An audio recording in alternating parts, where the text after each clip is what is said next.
The paladins of Charlemagne have plenty of stories, felling giants, participating in tournaments, and of course being chivalric heroes. Perhaps the most well-known of these paladins is Astolfo. Now, you've seen the title, so let's get into the story. A little background first. Astolfo found his way to Abyssinia, a great kingdom, and what is now known as Ethiopia. Upon arriving, he heard tales of the king Xenopus being harrowed by a great affliction. Harpies soared above his head, preventing the king from eating, and he was also struck blind. And as any knight in a new kingdom, Astolfo made his way to the king.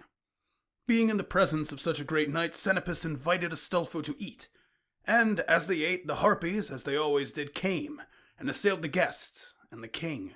Tables, vessels, and even some of the guests themselves were tossed about, with Astolfo's trusty sword failing to scratch the Harpies. In that moment, as his blade proved ineffective, he remembered his horn, an enchanted instrument that when blown into creates a dissonant sound, throwing fear into the hearts of all who hear it. And blow into it he did, and the Harpies took off. Not good enough to merely scare them from the castle, Astolfo boarded Hippogriff and followed them to a great range of mountains. And there, continuing to blow his horn, he sealed them into a cave by moving massive stones into its mouth. And with that, our story can truly begin. Having grown tired from his endeavor, Astolfo bathed in a spring which spilled from a cleft in the mountain, when a most curious thought got into his head. What was at the top of the mountain? So he readied and took off with Hippogriff, climbing and climbing until he reached the top of the mountain. And atop it, a sprawling field. If anything else like Abyssinia, it was surely beautiful, filled with flowers and plant lives, but also something more. You see, a palace sat in the midst of the great plain, with pearlescent walls so bright that Astolfo could barely look at them. So, he took to the air with Hippogriff again, and soared above, looking down at what seemed to be a meeting of nature and art itself, and as he approached the edifice of the building, a figure seemed to appear to meet him. The story describes this man as venerable, with a long white beard that reached his middle. He was clad in snow-white vesture, with a purple mantle about his shoulders that reached to the ground. His eyes were so alluring that the paladin believed he was staring at an angel or some other inhabitant of the heavenly realms. This man welcomed Astolfo in for a meal, all the while explaining that this was paradise, and it was by divine favor alone that the paladin was there.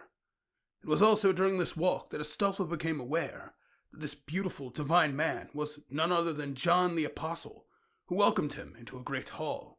Within this hall, two figures of note from the Bible were present.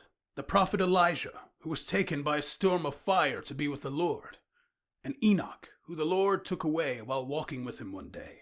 After regaining his strength with food and sleep, St. John approached Astolfo and explained to the knight that back in France, his friend and fellow paladin Orlando had lost his mind in the time that Astolfo was away. It was Astolfo's job to recover Orlando's senses. And, most importantly, those senses that were so lost by Orlando were not on the earth, but upon the surface of the moon. Yeah, the moon. And Astolfo reached the moon with great speed by riding alongside John in the same chariot of fire which Elijah was taken to heaven in. They reached the surface of the moon, where the earth is but a speck in the distance, and found it filled with things lost to time and fate, things from ancient kingdoms and the minds and hearts of men, things turned from the wheels of fortune.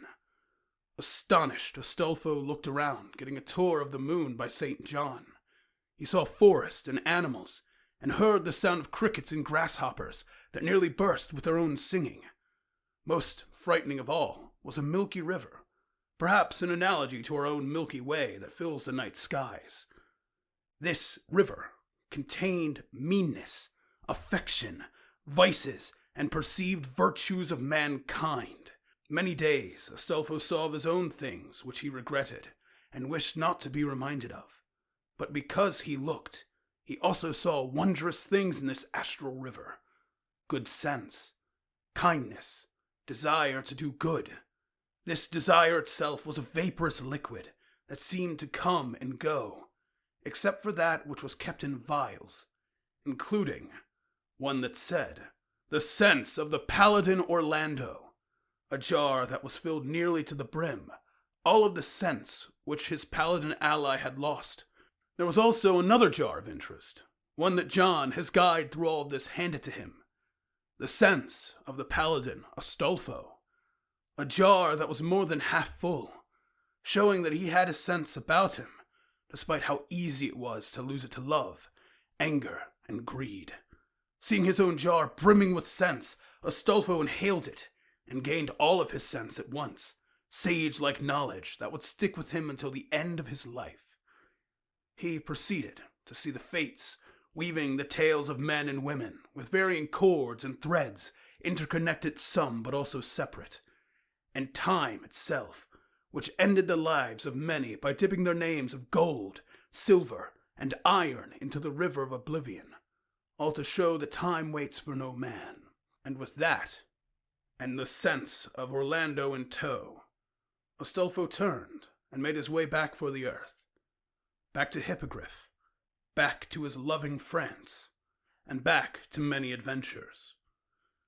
I would like to say thanks for watching. I know this video is legitimately not very well edited, but that's because finding images of Astolfo, especially those relating to this story, are very difficult.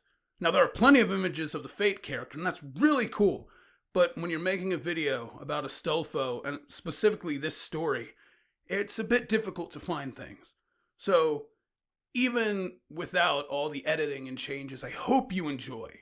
And as always, thanks for watching, and stay curious. Be well, my friends.